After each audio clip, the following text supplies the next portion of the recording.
los motores. Y inicialmente vamos a ver lo que son los dispositivos de accionamiento, los motores eléctricos. Entonces, para accionar un motor, para hacer arrancar un motor, para que funcione el motor, nosotros necesitamos de determinados dispositivos, ¿no? Por ejemplo, necesitamos de contactores, o circuitos de control, circuitos de mando, circuitos de señalización, circuitos de potencia, que llevan diferentes tipos de accesorios, tanto de accionamiento como de protección. Entonces veremos algunos dispositivos de accionamiento para motores eléctricos, ¿no? Entonces el primer dispositivo que vamos a ver es el contactor. Es el contactor. Entonces ustedes sí han hecho algún trabajito sobre lo que es el contactor, ¿no? Bien, entonces, ¿qué es un contactor? Un contactor es un dispositivo electromecánico que permite la activación indirecta de un equipo. El contactor, ¿sí?, presenta contactos principales, donde se conecta el circuito de potencia, y contactos auxiliares, que permite hacer el mando o la señalización o la protección del sistema. Ustedes pueden apreciar ahí un contactor de la línea Moller y el contactor que ven ahí es un contactor de tipo ya industrial, ¿no? ¿Dónde se utilizan los contactores? Los contactores se utilizan para el comando de motores. Se emplean para mejorar el factor de potencia instalando en las industrias bancos de condensadores, bancos de capacitores. También se emplean para accionar hornos, conectar bancos de resistencias. Y cuando uno quiere colocar muchas lámparas y que se enciendan todas a la vez, por ejemplo, en un tinglado de una fábrica, en un galpón, entonces utilizamos el contactor para circuitos de iluminación.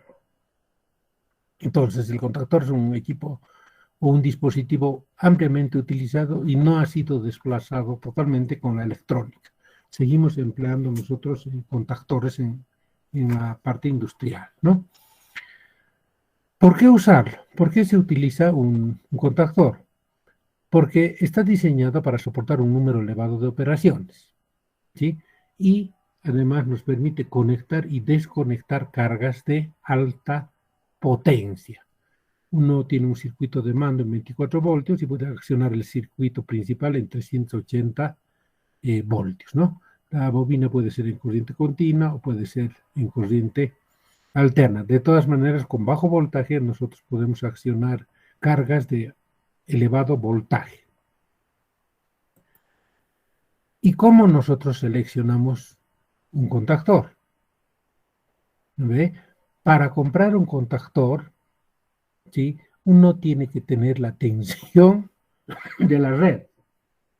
Por ejemplo, en La Paz, donde tengamos un sistema trifásico de 380 voltios, vamos a comprar un contactor para tensión de aplicación de 380 voltios. Y además hay que dar la tensión de comando. La tensión de comando es la tensión de la bobina, ¿no? La tensión de la parte magnética del contactor podría ser en 24 voltios, 12 voltios, 6 voltios, 48 voltios. Y además podría ser en corriente continua o en corriente alterna. Indudablemente que hay contactores para corriente alterna y hay contactores para corriente continua. Los más comunes son los contactores para corriente alterna. Entonces, aparte de dar la tensión de la red y la tensión de comando del contactor, hay que dar la corriente nominal del motor al cual vamos a conectar. Entonces, nosotros calculamos, ¿sí?, o vemos en placa la corriente nominal del motor al cual nosotros queremos accionar.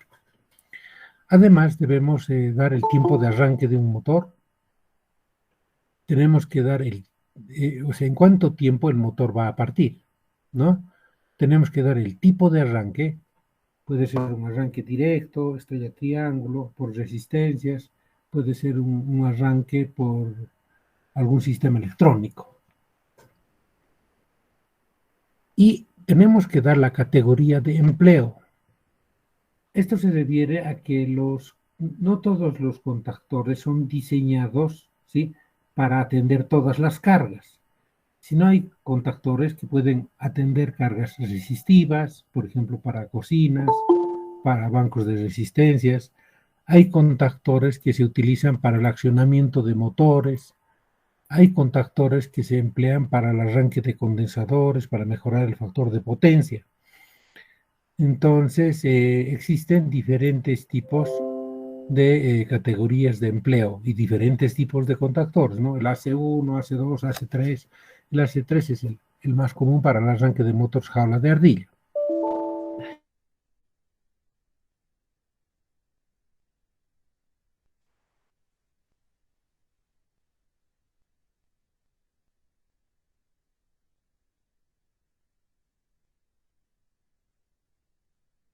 Motores eléctricos. Y estábamos viendo cómo se selecciona un contactor. Entonces, también hemos dicho que para comprar un contactor, para especificar un contactor, uno tiene que dar la tensión de aplicación, la tensión de control, de mando, de la bobina, la corriente nominal del motor, el tiempo de arranque. Hay motores que tienen que arrancar suavemente. Por ejemplo, los molinos de bolas en las minas. Hay motores que necesitan un arranque violento, rápido.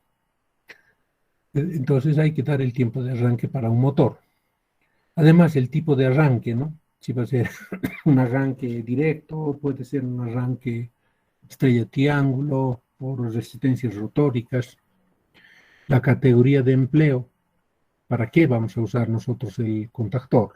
Para iluminación, para motores, para bancos de resistencias, para condensadores. La coordinación deseada, cómo queremos que arranque con un contactor y hacer una coordinación con las protecciones. Los tipos de señales para la automatización. También es necesario en una industria automatizada ver qué tipos de señales vamos a requerir. Por ejemplo, en el esquema ustedes están viendo un contactor donde se pueden ver las borneras de lo que es los contactos principales. Y en la parte inferior están viendo un dispositivo electrónico que permite la automatización.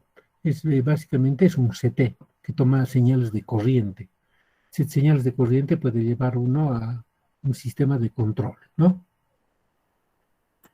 Fíjense que la categoría de empleo para un contactor, los contactores pueden ser del AC1 al AC4. Por ejemplo, el AC1, ¿no ve? El contactor, su categoría, uno va y dice al técnico que vende los contactores, le decimos, véndame un contactor AC1.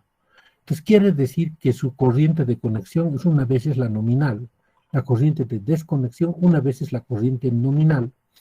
¿Y dónde debo utilizar este AC1? Debo utilizar en cargas no inductivas o con poca inducción. ¿No ve? Entonces, si yo tengo una carga no inductiva, me compro un contactor AC1. En cambio, imagínense que yo quiero hacer partir un motor de jaula de ardilla, ¿sí? Un motor jaula de ardilla, me compraré pues un contactor AC3. Ese AC3 me va a soportar 6 veces la corriente nominal, porque sabemos que el momento de partida de un motor toma hasta 6 veces corriente nominal. Entonces, este contactor me va a durar mucho más. Y la corriente de desconexión ha de ser 1 por 1, una vez la corriente nominal. Entonces, hay que saber elegir un contactor por la categoría de empleo.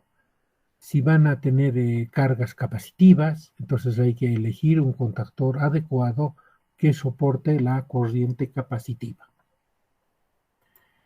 Bien, los contactores en el mercado uno los consigue de muchos modelos ¿sí? Desde, fíjense, los antiguos que se utilizaban en 1904 hasta los últimos que utilizamos en 2000. Y estos los start son los que estamos utilizando actualmente. Entonces han ido evolucionando, ¿sí? Y ahora tenemos que trabajan con sistemas electrónicos para el control.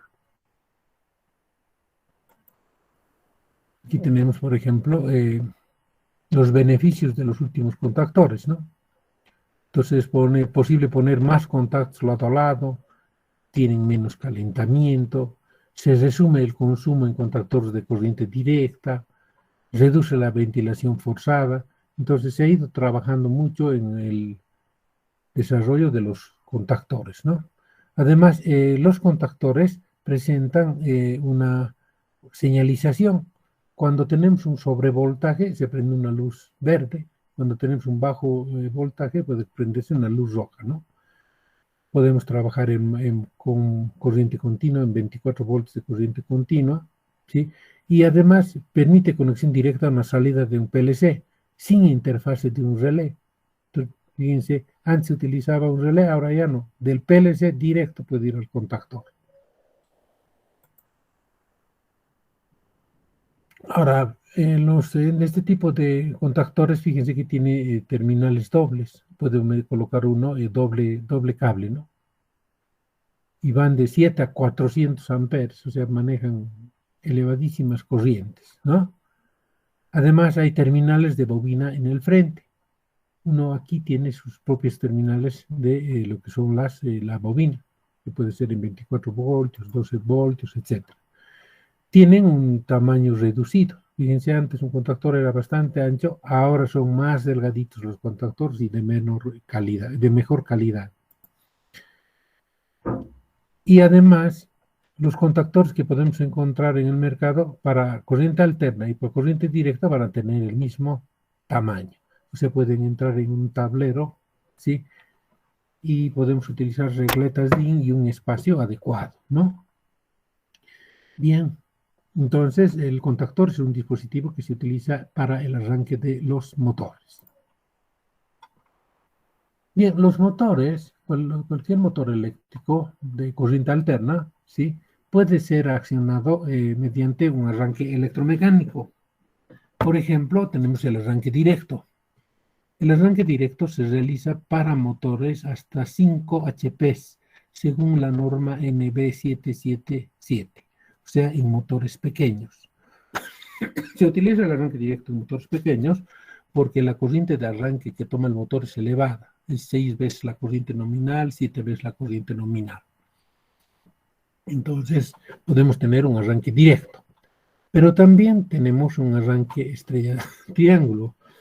Y esto cuando nosotros tenemos acceso a los bobinados del motor. Tenemos acceso al principio de bobinado y al final de bobinado. Si tenemos un motor trifásico, tendrá 3 bobinados, por lo tanto vamos a tener 6 bornes. Y además, el problema del arranque estrella triángulo es ver si tenemos en el lugar donde vamos a instalar el motor la tensión adecuada, porque puede hacer un arranque estrella triángulo, por ejemplo, para una conexión delta en 220 voltios trifásico.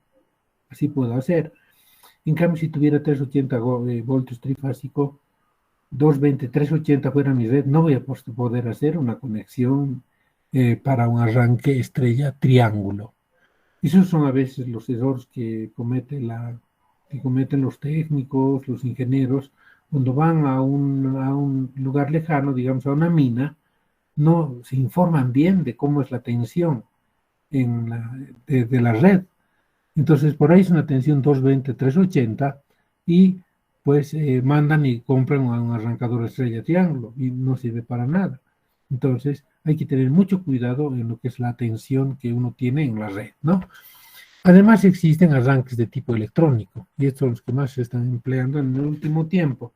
Dentro del arranque electrónico tenemos los arrancadores suaves y los variadores de frecuencia. Entonces, son dispositivos que nos permiten, ¿no ves?, arrancar los motores de una manera suave y programar prácticamente la aplicación. En el caso de tener un arranque electromecánico, ¿no ves? Si uno tiene un motor, a uno le entregan un motor, entonces dice, ¿qué tipo de accionamiento voy a colocar en el motor? Esa es la carga que uno tiene que alimentar, tiene que ser funcional el motor. Entonces, uno tiene que analizar primero la corriente con relación a la tensión de la red. ¿Ve? Entonces, uno calcula la corriente por el motor según la tensión del lugar donde uno va a instalar y tiene que ver que esa corriente no sea elevada, porque si es una corriente elevada, el momento del arranque va a tomar 6, 7 veces esa corriente que uno calcula. Entonces, hay que analizar la corriente, calcular la corriente o sacar la corriente de la placa de características. Porque hay que ver la capacidad del sistema para suministrar la potencia necesaria al motor, ¿no? O sea, puede que nosotros tengamos un sistema que no, en el cual nosotros vamos a colocar un motor muy grande. Entonces no va a partir nuestro motor, nuestro sistema no va a funcionar. Entonces tenemos que analizar la capacidad del sistema para suministrar esa potencia, ¿no? Yo recuerdo hace años había una empresa, la Finning, que tenía un torcómetro en el alto. Tenía un motor muy grande. Entonces, con el transformador de la planta no se podía arrancar el motor. O se tenía que prender un grupo electrógeno para que arranque ese motor, o tenían que comprar otro transformador en paralelo. Entonces, esa planta no tenía capacidad para arrancar el torcómetro. Entonces, siempre hay que fijarse en la capacidad para suministrar la potencia necesaria al motor, ¿no? Ahora, en un arranque directo, ¿sí? Lo que se hace es conectar el motor directamente a la red, ¿no? Con algunos equipos de mando y protección o accionamiento. Entonces, este arranque es para motores menores a 5 HP, ¿no? Son para potencia pequeña.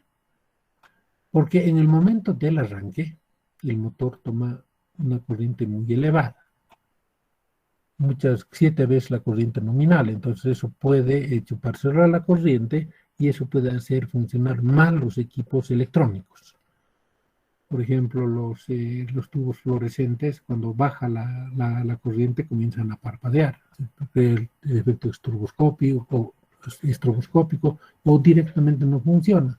Los equipos de comunicación no funcionan. O nosotros afectamos, cuando colocamos un motor grande, ¿sí? Podemos afectarle al vecino. Va a caer la tensión, la luz va a bajar y otra vez seguramente se va a estabilizar, pero podemos tener una afectación al vecino. Por eso es que son para potencias pequeñas, menores a 5 HP.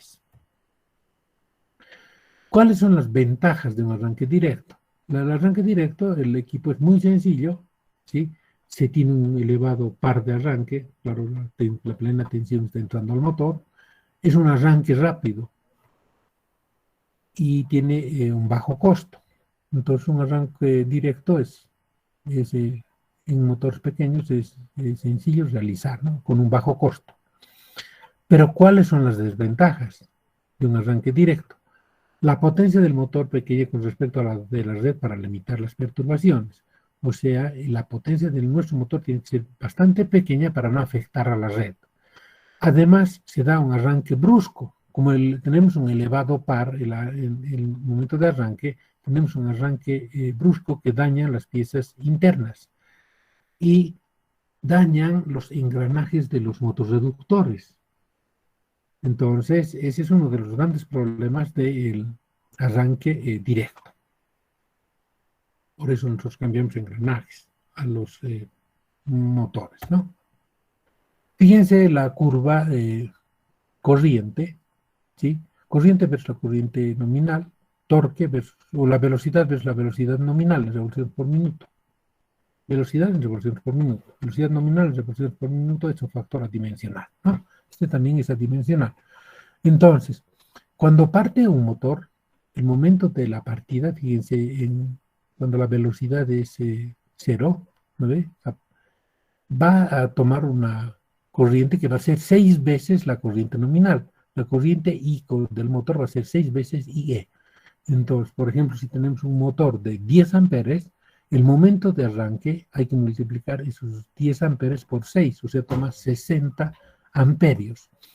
Entonces, una vez que parte el motor con una gran corriente de arranque, poco a poco va a ir disminuyendo, fíjense, al 25% de la velocidad nominal, al 50% de la velocidad nominal, al 75% de la velocidad nominal, hasta que va acelerando hasta tomar la velocidad nominal, ¿no? Entonces, tenemos una curva que nos da la velocidad de arranque de un motor para un arranque directo. Mayor valor y luego se va a estabilizar hacia lo que va a ser la velocidad nominal, ¿no? Bien, esa sería una característica. Después vamos a ver la curva de torque. En cambio, en un arranque estrella triángulo, ¿sí?, uno puede utilizar para motores mayores de 5 HP, digamos hasta 15 HP. Este arranque estrella triángulo lo vamos a utilizar en instalaciones industriales sobrecargadas como forma de suavizar los efectos del arranque. Se utilizan arrancadores para disminuir la corriente de arranque. Una vez que arranca el motor ya no necesitamos el arrancador, ¿no? Pero es necesario el arrancador para bajar la corriente de arranque. En un arranque estrella triángulo, la corriente de partida se reduce a 1/3 del valor nominal. Y para hacer el arranque de un motor estrella triángulo, fíjense ahí tienen el motor, uno necesita que en la placa de bornes entrar a principios de bobinado y finales de bobinado, o sea, vamos a tener 6 bornes. Entonces ustedes pueden imaginarse que si vamos a llevar en un solo tubo los conductores, el ducto tiene que ser de diámetro mayor, ¿no? Y uno va a utilizar elementos accesorios, por ejemplo, utiliza un contactor para el arranque, pues utilizará un contactor para hacer el K2, para hacer un arranque delta y después un arranque en estrella, ¿no? Fíjense, aquí tenemos los contactos del contactor y aquí estamos en una conexión en estrella. En cambio, esta es una conexión en delta. Primero siempre hay que llevar a la estrella, después a la delta, ¿no? Así disminuimos en 1/3 la corriente de partida. Los arrancadores de estrellas triángulos son económicos, por eso se siguen utilizando en la industria. Fíjense ustedes que, ¿qué pasa en un arrancador de estrella triángulo? La velocidad del motor se estabiliza cuando se equilibra el par motor y el par resistente. Normalmente del 75 al 85% de la velocidad nominal. En ese momento se acopla, ¿sí?, en triángulo. Primero se da en estrella, luego en triángulo cuando la velocidad alcanza el 75%.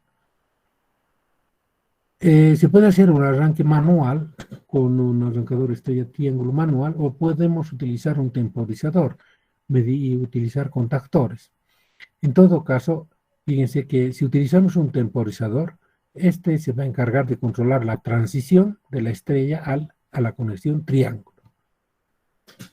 Entonces, el cierre del contactor de triángulo se produce con un retardo de 30 a 50 milisegundos tras la apertura del contacto en estrella, lo que evita un cortocircuito entre fases.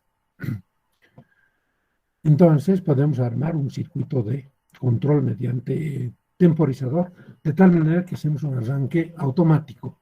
En el tablero de control pulsamos un solo pulsador y automáticamente, mediante contactores y un temporizador, se va a hacer el cambio de la conexión de estrella a triángulo.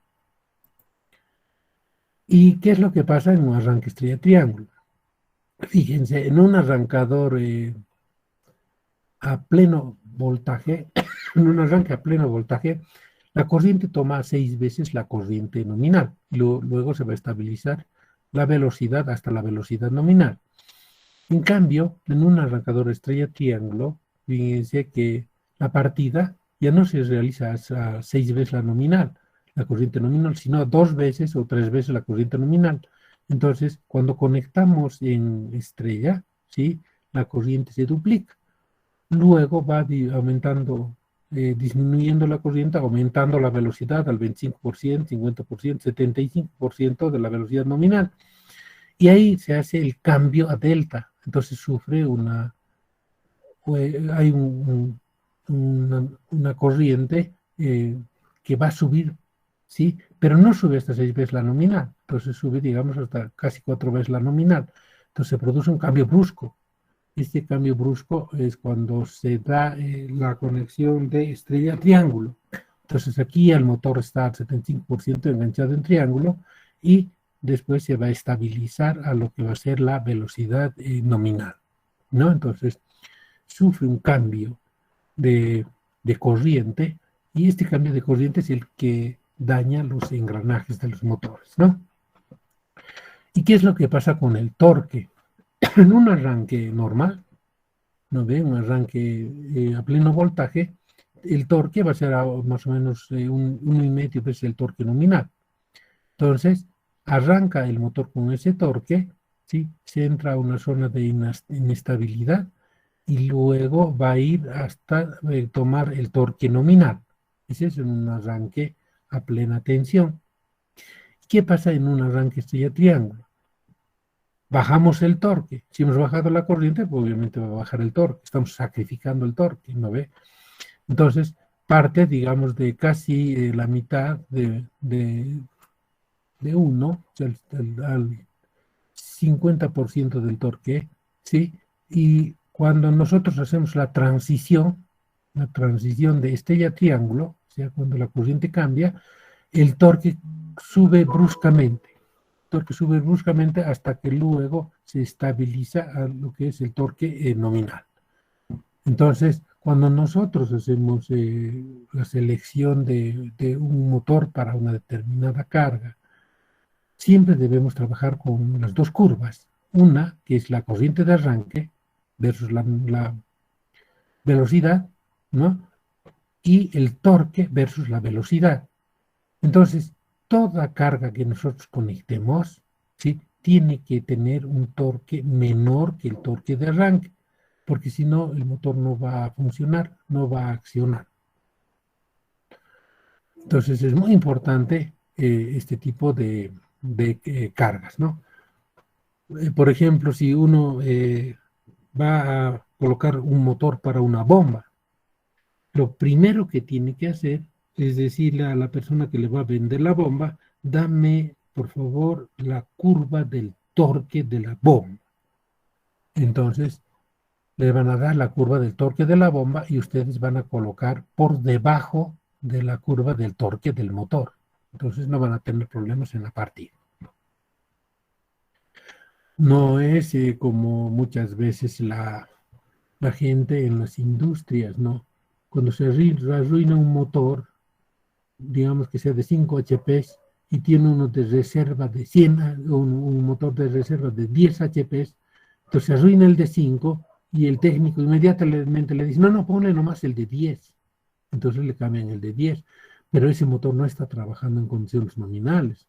Entonces no se está haciendo economía. La obligación de un ingeniero es que en una planta todos los motores trabajen en condiciones óptimas, en condiciones nominales. Entonces, si ustedes van a trabajar a la planta, no es cuestión de cambiarle así por así nomás un motor, ponle el motor más grande, hermanito, como dicen los técnicos. No, ustedes tienen que dimensionar, piden sus curvas de corriente de arranque, ven la curva del torque, piden la curva del torque de la carga y dimensionan un motor cabal para esa carga, ¿no? Para que funcione en valores adecuados. Bien, fíjense que en un arranque estrella triángulo vamos a utilizar 3 contactores. El contactor K1, el contactor K2, que va a ser la conexión en delta, y el contactor K3, que va a ser la conexión en estrella. Entonces uno puede dimensionar fácilmente, ¿sí?, la capacidad de los contactores. Por ejemplo, el contactor, si nosotros tenemos que nuestra corriente nominal de nuestro motor, hemos calculado por nuestra formulita, la corriente igual a la potencia, raíz de 3, voltaje, factor de potencia y rendimiento. calculamos la corriente nominal. Entonces, si el contactor F2, ¿sí? El contactor K1 y K2, mejor, va a ser el 58% de la corriente nominal. O sea, este contactor K1 y este contactor K2, pues será el 58% de la corriente nominal, de lo que hemos calculado. Y además, el contactor K3, el que va a ser la conexión en estrella, es 33% de la corriente nominal. Fíjense que si yo quiero hacer un arranque estrella triángulo, no compro 3 contactores de la misma capacidad. Y eso me lleva a hacer a mí un ahorro, ¿no ve? Compro un contactor que va a tener el K1 y K2, que es el 58% de la corriente nominal, y el K3, que es el 33% de la corriente nominal. Y además en la parte de la protección, el fusible 1 puede ir, o el contactor 1, el termomagnético 1, este termomagnético va a la corriente nominal. En cambio, esta protección ha de ser el 0,58 por la corriente nominal. Entonces, uno tiene que saber elegir, ¿sí?, los contactores para el arranque de un motor. Y podemos utilizar esta relación de una forma bastante práctica, lo cual nos va a llevar a hacer un ahorro en nuestra instalación. Entonces, con estas relaciones se dimensionan los contactores. Todo desde el punto de vista práctico, ¿no? Bien, pero también nosotros tenemos arranques que son arranques electrónicos. En el último tiempo estamos utilizando mucho los arrancadores suaves o los variadores de frecuencia. El arrancador suave es un equipo electrónico que permite nada más que el arranque en un determinado tiempo. En cambio, un variador de frecuencia permite, bueno, el arrancador suave permite el arranque y la parada de un motor. Por ejemplo, yo puedo arrancar en un determinado tiempo, el tiempo de arranque, por decir 3 segundos, 5 segundos, y la parada en 7 segundos. Entonces puedo controlar, puedo programar en el arrancador suave. En cambio, en el variador de frecuencia, no solamente programo el arranque y la partida, la rampa de arranque y la rampa de parada, sino programo el funcionamiento. El funcionamiento y va a controlar al motor en su funcionamiento permanente, ¿no? Entonces hay dos tipos de arrancadores o dos tipos de arranques electrónicos. Uno es el arrancador suave y otro es el variador de frecuencia. El arrancador suave es nada más que un convertidor estático de corriente alterna y en su interior tiene tiristores que se conectan en antiparalelo y que realizan el arranque del motor con aplicación progresiva. ¿No ve? Aquí tenemos nosotros el esquema de un arrancador suave, ¿sí? Fíjense, aquí tenemos los tiristores en antiparalelo, son SSR, los tiristores, ¿no? Y tenemos la línea de alimentación, línea 1, línea 2, línea 3, pasa a través de los tiristores. Claro, lo que tiene que pasar es que pasa onda de corriente alterna y positiva y negativa. Entonces, eso es lo que se va a controlar. Y eso se introduce a lo que es el motor, ¿no? Y los tiristores, si todos los tiristores tienen un circuito de control, el circuito de control más básico que puede uno hacerlo es en base, por ejemplo, a un circuito RC. Entonces va a un circuito de control y se comanda el disparo de los tiristores, ¿no? Para el circuito de control se baja el voltaje mediante un transformador. Entonces, un arrancador suave, nada más que tiene una parte de electrónica, que son los tiristores. Y ahí hay que controlar la corriente en el tiristor, ¿no? Fíjense que el funcionamiento de los tiristores está gobernado por un circuito de control que recibe información de parámetros eléctricos, tensión y corriente, y partes mecánicas. Entonces uno puede controlar la corriente, ¿no? El tiristor es un dispositivo semiconductor catalogado como interruptor estático controlado por un tercer terminal llamado la puerta, ¿no? Ánodo, cátodo y gate. Gate es la puerta. Ese es un tiristor. Bien, ¿y cómo funciona un arrancador suave? Entonces, lo que uno tiene que hacer es disparar el tiristor, ¿sí? Cuando uno dispara el tiristor, cuando el tiristor recibe una señal de marcha, el equipo alimenta al motor con una tensión reducida. Estamos controlando la tensión de partida. Por ejemplo, le damos el 30% de la corriente de la tensión nominal. Y esa corriente paulatinamente va subiendo hasta el valor de la tensión nominal. Esa es la rampa de tensión. Puede ajustarse entre 0,5 y 0 y 120 segundos, ¿no? Según los tipos de arrancadores que uno puede tener, según los modelos. Ahora, ¿cómo es su principio de funcionamiento? Dice, simultáneamente el sistema controla la corriente de arranque comparándola con el límite de corriente al arranque programado, de 2 a 5 veces la nominal. Cuando el arranque alcanza el valor límite, el arrancador interrumpe la rampa de tensión y mantiene esta durante un tiempo necesario para que el valor de la intensidad no supere el máximo programado. O sea, uno detiene el control, ¿sí?, de la máxima corriente, la corriente límite a la que puede darnos lo que es el tiristor. Entonces, cuando se alcanza ese valor límite, ¿sí?, entonces el tiristor mantiene durante un determinado tiempo esa corriente de tal manera que no se pase la corriente programada, ¿no? Bien, una vez que se ha restablecido el valor de la intensidad por debajo del límite programado, el arrancador continuará con la rampa hasta alcanzar las revoluciones nominales que corresponden al 100% de la tensión nominal. Tal vez esto viendo un gráfico lo vamos a entender mejor. ¿Vale? Imagínense que yo tengo un motor y al motor, quiero conectarle un arrancador suave. Conecto un arrancador suave. El arrancador suave tiene tiristores. Ustedes saben que los tiristores son rectificadores controlados de silicio. Entonces, yo tengo el fabricante que me vende el arrancador me va a dar pues una curva de características y con eso yo los valores con los cuales puedo trabajar.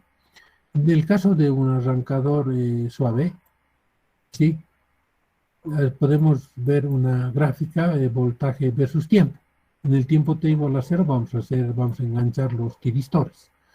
Entonces podemos darle una rampa de tensión, ¿no ve? Desde 0 tensión podemos subir según una rampa hasta la tensión nominal, hasta el voltaje nominal. Entonces, esa partida, ¿no ve?, lo vamos a hacer en un determinado tiempo. Ese tiempo es el tiempo de arranque que va a tener el motor. O sea, de 0 voltios, poco a poco podemos ir subiendo hasta alcanzar los 220 voltios. Y esta rampa, ¿no ve?, yo puedo cambiar la pendiente. Yo puedo hacerlo más aplanada, un arranque más brusco, de mayor pendiente. Entonces, puedo controlar el tiempo de arranque. Ese es el tiempo de arranque. ¿En cuánto tiempo quiero que el variador, el motor, llegue hasta su tensión nominal? Después puedo dar el tiempo de parada. Una vez que ha funcionado mi arrancador, entonces puedo dar el tiempo de parada, ¿sí?, en un determinado valor, ¿no? Tiempo t1, yo digo, programo y le digo en 5 segundos tú se va a apagar el motor. Entonces el tiempo de parada. Un tiempo de parada, ¿no? Entonces el motor, cuando doy el tiempo de arranque, poco a poco va tomando la velocidad nominal hasta que llega a su tensión nominal.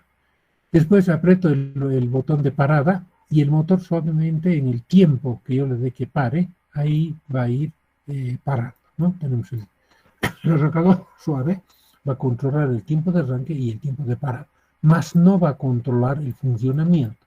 Esta parte no va a controlar el arrancador suave. Con esto, uno lo que puede hacer es, fíjense, al ir aumentando suavemente el voltaje, estamos bajando la corriente de arranque. Algunos arrancadores, los starts, ya tienen, por ejemplo, el 30% de la tensión nominal. Entonces ya parte, en el momento que uno acciona en el tiempo t igual a 0, ¿no es? Ya tienen ese 30%. Entonces este arrancador toma su valor hasta tomar el 100% de la tensión nominal, ¿no es? Del voltaje nominal, y se va a estabilizar. Entonces estos son los start. Tienen un tiempo de arranque. Si quieren parte de 0, ¿no ve? En un arrancador común, si no, va a partir desde el 30%. Entonces, esa es la función de un arrancador suave. Está en base a tristores. Bien, y si nosotros vemos nuestra gráfica de corriente versus velocidad, ¿no ve? Aquí tenemos torque versus velocidad, vamos a ver que en un arranque directo, la corriente toma 6 veces la corriente nominal y luego se va a estabilizar hasta la velocidad nominal. En el arrancador suave, uno puede controlar, ¿no? Hasta, digamos, 3 veces la corriente nominal, después permanece constante la corriente y luego va a ir hasta la velocidad nominal. Fíjense que a medida que a corriente constante podemos ir de 25% de la velocidad nominal, 50% de la velocidad nominal, 75% de la velocidad nominal, y después pues va a tomar la velocidad nominal.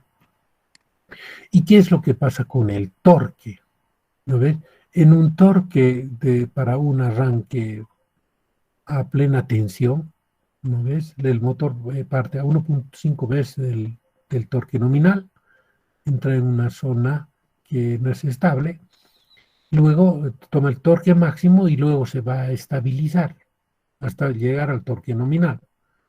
Entonces, con un arrancador suave, uno puede controlar, ¿no? Puede partir, digamos, de 25% del torque, ir hasta el torque nominal, y después llegar hasta un torque máximo con el arrancador y luego al torque nominal. Pero puede ir variando. Entonces yo no quiero que parta al 25%, quiero que parta al 50%, una vez el torque nominal. Entonces, esta curva la puedo ir variando. Esa curva la voy variando, ¿sí? Porque puedo variar la pendiente. Esa variación de pendiente me va a permitir variar el torque, ¿sí? Bien. Entonces, a ver, veamos un poquitito, ¿sí? ¿Cómo es que nosotros podemos cambiar la velocidad de un motor, ¿no? Variando la frecuencia con dispositivos electrónicos. ¿Cómo es el arranque electrónico, en otras palabras? Ustedes recuerden cuando han visto cursos de máquinas, ¿no ve? En su curso de máquinas eléctricas han utilizado algunos conceptos, tal como, por ejemplo, la velocidad sincrónica, ¿no ve? Entonces, han hablado de una ecuación que dice que 60 veces la frecuencia, ¿no ve?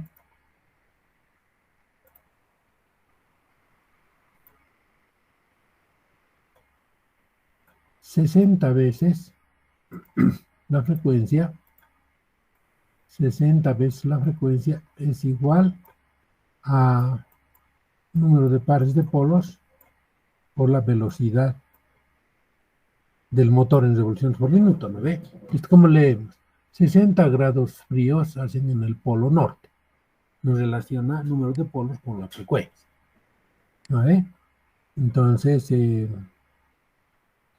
Aquí tenemos una ecuación que nos relaciona la velocidad del campo magnético giratorio, ¿sí?, con la frecuencia. Y además, ustedes han visto una ecuación que les permite ver lo que es el deslizamiento. El deslizamiento en motores, ¿no? El slip. El deslizamiento es la relación entre la velocidad del campo magnético giratorio, que es la velocidad del campo magnético giratorio, ¿sí?, menos la velocidad del rotor partido la velocidad del campo magnético giratorio.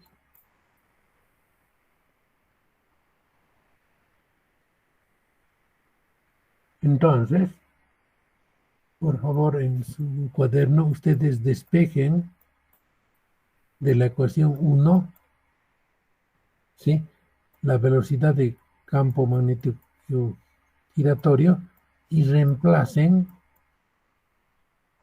en la ecuación 2. Y despejan la velocidad del rotor. A ver, ¿quién me puede ayudar?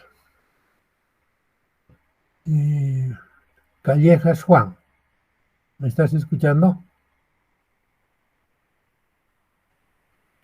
Sí, Ya, por favor, ayúdame en esto. Despeja, ¿sí?, de la ecuación 1 la velocidad del campo magnético giratorio.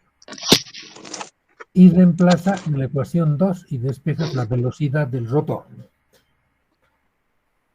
¿Me dictas la ecuación? sí. Así que nunca te vas a olvidar cómo haces un control por frecuencia en los motores de anillos rosantes.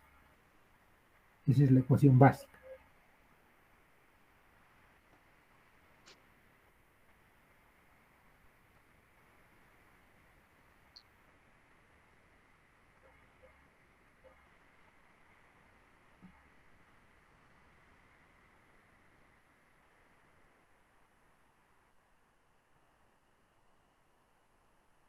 Entonces la velocidad del rotor será igual a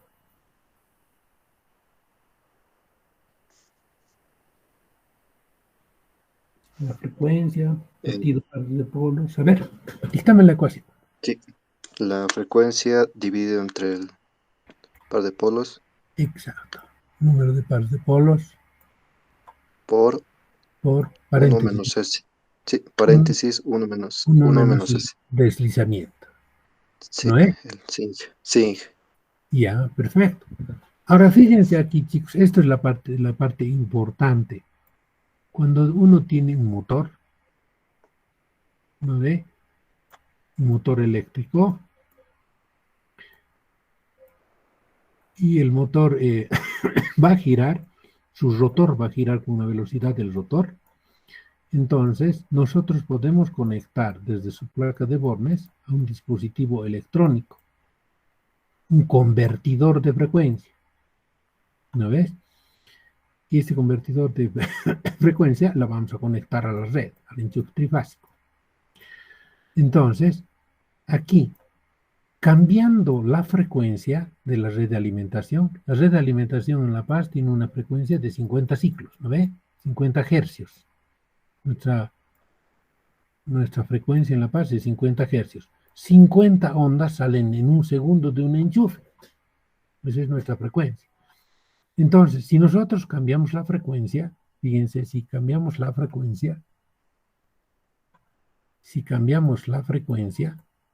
vamos a poder cambiar la velocidad del rotor. Si subimos la frecuencia, ¿no ve?, vamos a subir la velocidad. Si bajamos la frecuencia con nuestro variador de frecuencia o con nuestro convertidor suave, vamos a bajar la velocidad del rotor. Entonces, la velocidad del rotor va a depender de la frecuencia de la corriente alterna. Entonces, utilizando esta ecuación, uno puede, ¿no ve?, diseñar un arrancador suave o un variador de frecuencia.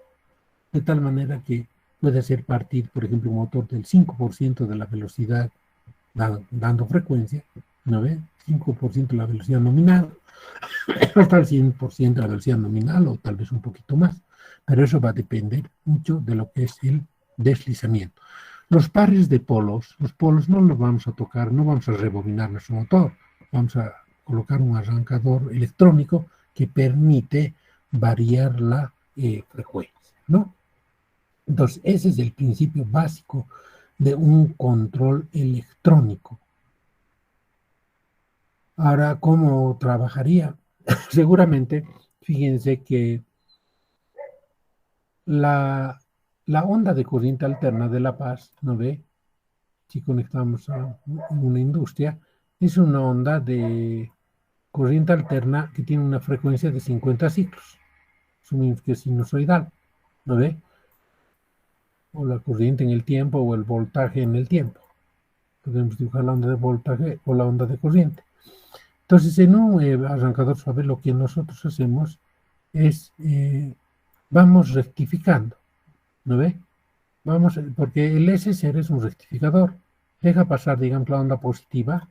La onda positiva va a dejar pasar y la onda negativa pues la va a dar la vuelta, ¿no ve?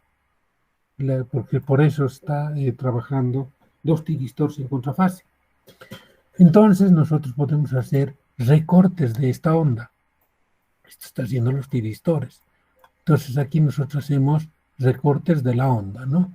O sea, fíjense que de la onda de corriente alterna vamos a dejar pasar una porción nada más. Podemos dejar pasar esta porción, hacia nuestro motor. Por lo tanto, fíjense, lo que atraviesa es la parte de la parte celeste de la onda, nada más. Entonces, mediante esto estamos cambiando la frecuencia, ¿no? Más o menos ese es el funcionamiento de un equipo electrónico, ¿no? Entonces, no dejamos pasar toda la onda, sino dejamos pasar parte de la onda. Entonces, podemos hacer un control, por ejemplo, de fase, podemos hacer un control de amplitud. Entonces, ese es el principio de funcionamiento. Si nosotros logramos cambiar la frecuencia, entonces sí vamos a poder regular la velocidad del motor. O en otras palabras, si ustedes quieren, tenemos una onda de corriente alterna de partida, ¿no ves? Esta onda la vamos a rectificar. Porque aquí tenemos rectificación de la onda, ¿no ves? Después la vamos a recortar la onda. La vamos a recortar, ¿sí? La vamos a recortar y vamos a sacar ondas cuadradas, ¿no ve? De otra frecuencia. Si aquí nosotros introducimos una onda de 50 Hz, aquí tenemos otra frecuencia, una frecuencia mayor o menor. Y después estas ondas con un condensador las vamos a volver sinusoidales, ¿no? Entonces, ese es el principio de funcionamiento de un arranque electrónico. A ver, vamos a ver si me han comprendido esta partecita.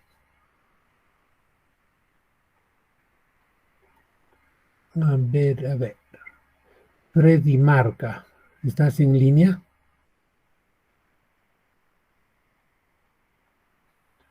Freddy Marca, ¿me oyes?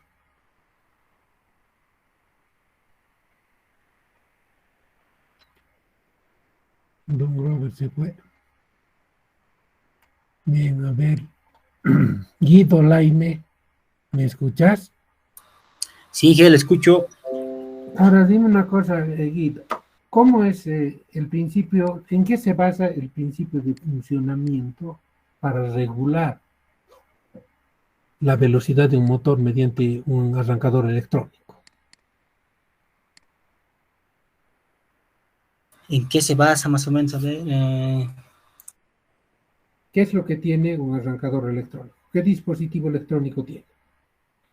Tiene unos SSRs que se llaman los tiristores. tiristores. Sí, tiristores, sí. Hay tiristores de potencia, ¿no? Entonces, nosotros, ¿cómo recortamos la onda con un tiristor?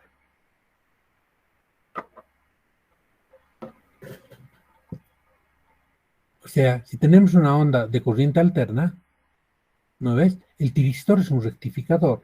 Entonces el semiciclo negativo lo vuelve semiciclo positivo. Entonces rectificamos la onda y después vamos recortando esa onda. Al recortar una onda vamos a tener otra onda de otra frecuencia, ya no de 50 Hz. ¿No ves? Entonces, ¿qué pasa si nosotros cambiamos la frecuencia? Si subimos la frecuencia del variador de frecuencia. ¿Qué pasa con la velocidad? Va a aumentar, ingeniero. Exacto. ¿Qué pasa si bajo la frecuencia? Va a disminuir también la velocidad. Va a disminuir. ¿Por qué no cambio el pares de polos en un motor? Y cambio, fíjate, si subo el pares de polos va a bajar la velocidad. ¿Por qué no cambio? ¿Por qué no es práctico cambiar los pares de polos?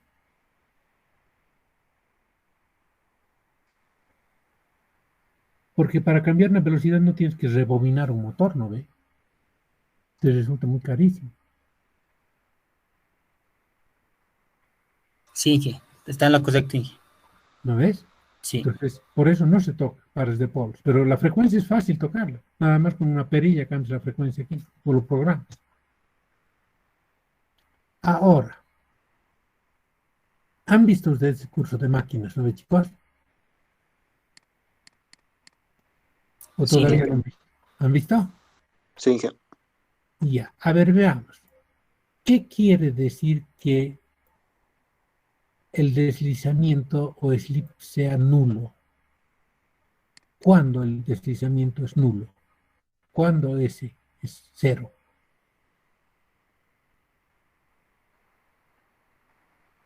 Cuando el motor es 5, no creo, Inge.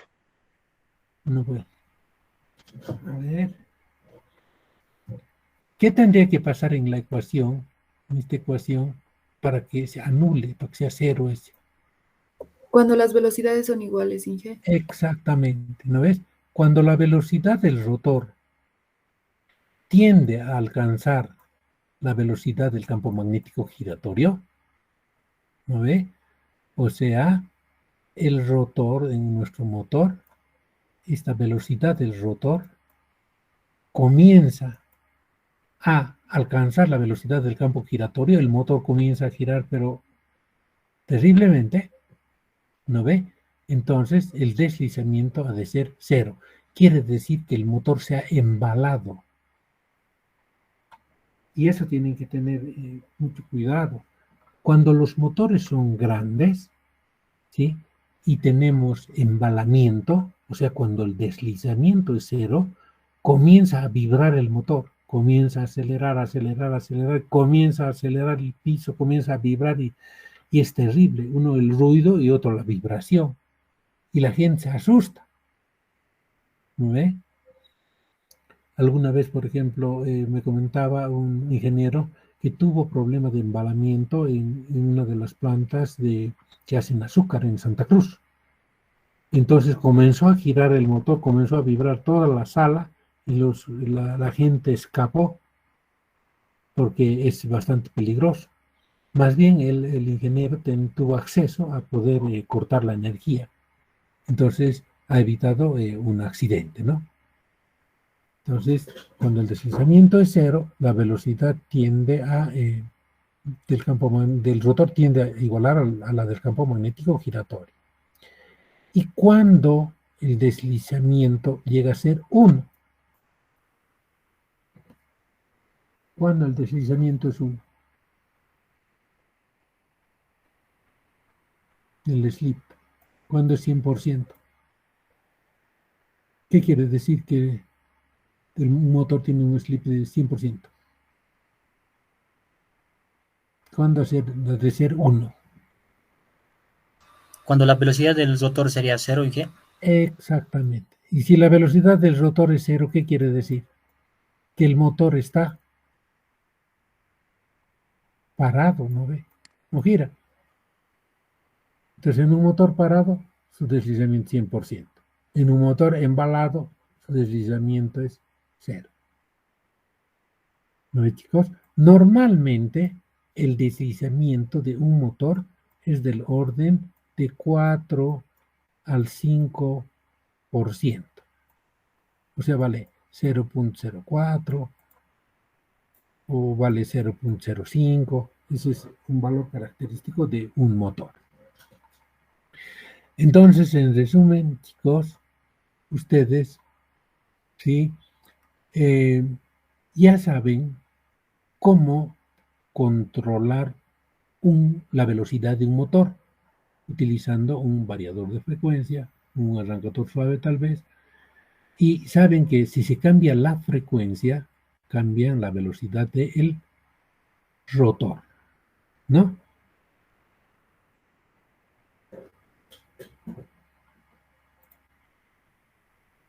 Y para eso necesitamos utilizar nosotros equipo electrónico.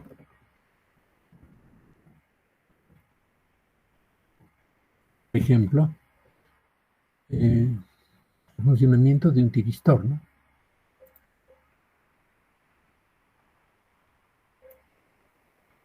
Ahí tienen los tiristores. Aquí podemos ver cómo funciona un tiristor.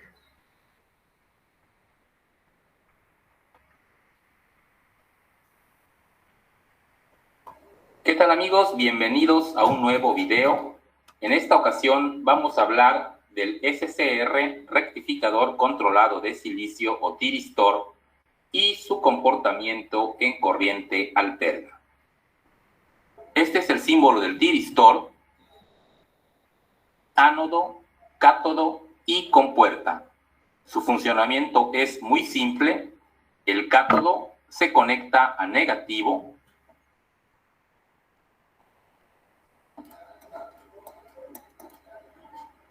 Aquí en el ánodo podemos colocar una carga, por ejemplo, una lámpara, y de aquí viene al positivo de la batería o fuente de alimentación. Sin embargo, la corriente no va a fluir a través del circuito hasta que activemos el tiristor, y esto lo hacemos aplicando un pequeño voltaje en la compuerta, para lo cual usamos una resistencia. Aquí podemos poner un interruptor. La resistencia es necesaria para que no fluya una corriente demasiado grande en la compuerta que pueda quemar el tiristor. Cuando cerramos el interruptor, fluye una corriente hacia la compuerta, el tiristor se activa, entra en modo de conducción y la corriente ya puede fluir a través de la lámpara. Una vez en estado de conducción el tiristor, aun cuando desconectemos la compuerta, este seguirá activado. La única manera de detener el flujo de corriente es desconectando la batería o bien aplicando un voltaje negativo en la compuerta. Este video es patrocinado por JLC PCB. JLC PCB es una compañía que hace placas de circuito de excelente calidad a un precio inmejorable. Puedes ordenar tus placas en minutos. Después de registrarte, sube tus archivos Gerber, selecciona las propiedades de la placa, selecciona el método de pago y... Bueno, vino la propaganda, chicos. Tiristor. El tiristor solamente va a conducir cuando se aplica un voltaje. For just $67. You can make as many videos as you want, and you never need to pick up a camera or use any fancy editing software. Voltaje con la polaridad correcta. Entonces, podemos regular un poquitito, ¿no? Solamente conducirá durante la parte positiva de... Veamos cómo funciona el tiristor. La señal que llega a la compuerta. Así que en principio tendríamos la mitad de una onda senoidal. Durante el ciclo, cuando el voltaje en la compuerta es negativo, el tiristor no conduce.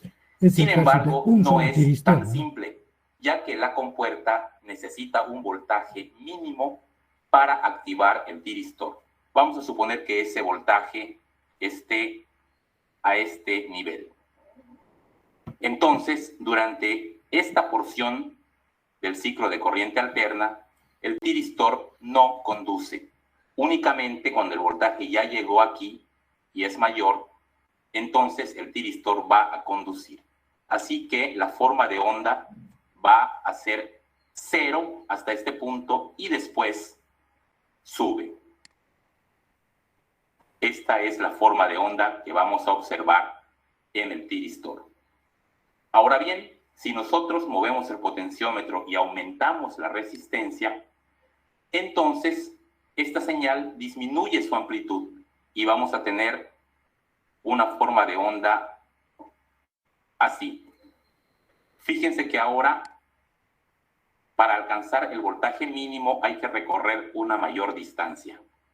Entonces, ahora el tiristor se va a activar más tarde y nuestra señal va a empezar a partir de acá. Así que, entre más resistencia pongamos en la compuerta, el tiristor comienza a disparar a un tiempo más retardado, hasta que en el límite, cuando esta señal tiene su máximo justo en el voltaje mínimo de disparo, entonces el tiristor ya nunca podrá disparar. Vamos a ver esto con más claridad en el osciloscopio. Muy bien, vamos a ver. Voy a conectar el transformador y ahí podemos ver la señal que tenemos entre las terminales del foco, es decir, la salida de nuestro tiristor. La resistencia está al mínimo y podemos ver que tenemos prácticamente completa la señal, es decir, el medio ciclo de corriente que sale del tiristor. Ahora aumentamos la resistencia moviendo el potenciómetro y vemos cómo se modifica la forma de onda, tal como explicamos anteriormente. Vamos a verlo de nuevo. Ahí la resistencia está al mínimo. Aumentamos, movemos el potenciómetro hasta que podemos llegar hasta la mitad de medio ciclo. Después de eso, ya no alcanzamos el valor mínimo de disparo de la compuerta y el tiristor ya no conduce.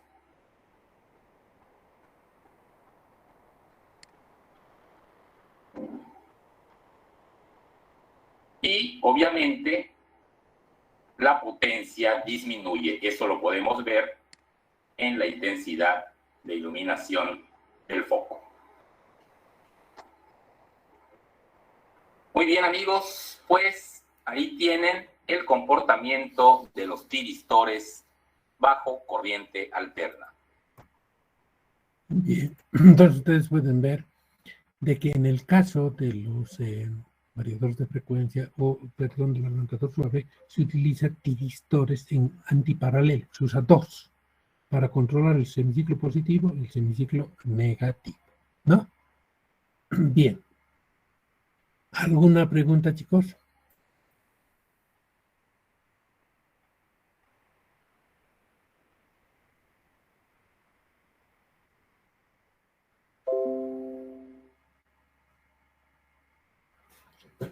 Inge, en el arranque estrella triángulo, las gráficas, podría volver a explicar las curvas.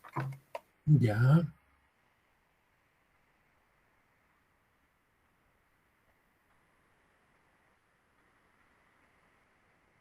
Aquí tienes el arranque estrella triángulo, ¿no ves? Cuando tienes motores, vas a trabajar siempre con dos curvas. Esta es la corriente que consume el arrancador a la corriente nominal. Y esta es la velocidad a la que se encuentra el motor con respecto a la velocidad nominal. Estos son adimensionales. Puede ser el 25% de la nominal, 50% de la velocidad nominal, 75% de la velocidad nominal o una vez la velocidad nominal. Cuando la velocidad sea igual a la velocidad nominal, este va a ser 1, ¿no ves? Y en el caso de la corriente ha de ser lo mismo. Fíjate, aquí es 2 veces la corriente nominal, 3 veces la corriente, 4, 5, 6 veces, 7 veces la corriente nominal.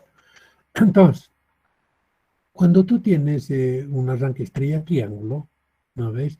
Y si comparamos esa curva de corriente de arranque versus la corriente de arranque con una estrella triángulo, vemos que en el arrancador, arranque directo, la corriente toma 6 veces la corriente nominal, va disminuyendo, ¿no ves? Hasta que la velocidad sea la velocidad nominal, o sea, el motor va subiendo su velocidad hasta tomar la velocidad nominal. Pero ¿qué pasa en el arranque estrella triángulo? Tú conectas en estrella y fíjate, en vez de que la corriente suba a 6 veces la nominal, has bajado la corriente a 2 veces la nominal nada más. Si tu corriente era 60 antes, ahora va a ser 20. Entonces disminuyes la corriente. Luego el motor va acelerando, toma el 25% de su velocidad nominal, 50%, más o menos cuando llega al 75% de su velocidad nominal, entonces haces el cambio de estrella a triángulo y se va a producir un impulso. ¿Sí? Este es el impulso. Sube, pero ya no sube hasta 6 veces la corriente nominal. Fíjate, sube hasta casi 4 veces la corriente nominal. Y después se va a ir estabilizando hasta que tome la velocidad nominal. ¿No ve? Entonces, al 75% de la velocidad nominal haces el cambio y se va a estabilizar el motor hasta llegar a su velocidad nominal. ¿Y qué pasa con el torque? El torque de un motor a arranque a plena tensión, ¿no ve? Toma 1,5 veces el torque nominal. Entonces, va bajando y luego va subiendo hasta que tome el torque máximo. Luego va a ir estabilizándose hasta que sea el torque nominal. Eso es en un arranque directo. ¿Qué pasa con el arranque estrella triángulo? Estás perdiendo torque. Fíjate, en vez de ir a 1,5 del torque nominal, vas a partir casi a una vez el torque. Entonces, casi el torque casi va a permanecer constante, pero cuando hagas tú el cambio, ¿no ves? Va a subir el torque hasta casi el torque máximo. Y luego se va a estabilizar hasta que el torque tome igual al torque nominal. Entonces, nada es gratis en la vida, ¿no? Si tú necesitarías una corriente elevada a la de arranque, pues te convendría un arrancador, ¿no? Que va a ser arranque directo. Pero si tu motor es grande, esa corriente va a ser muy grande y se puede quemar tu motor. Entonces tienes que usar un arrancador. Entonces, al bajar la corriente de arranque, pierdes corriente de arranque, por lo tanto, pierdes torque. No es nada gratis. ¿Sí? ¿Alguna consultita más, chicos?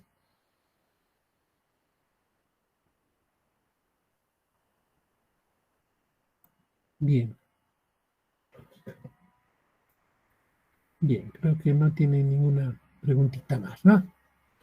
Entonces, por favor, 9:30 mañana continuaremos viendo los tipos de arranques, ¿ya? Listo, chicos.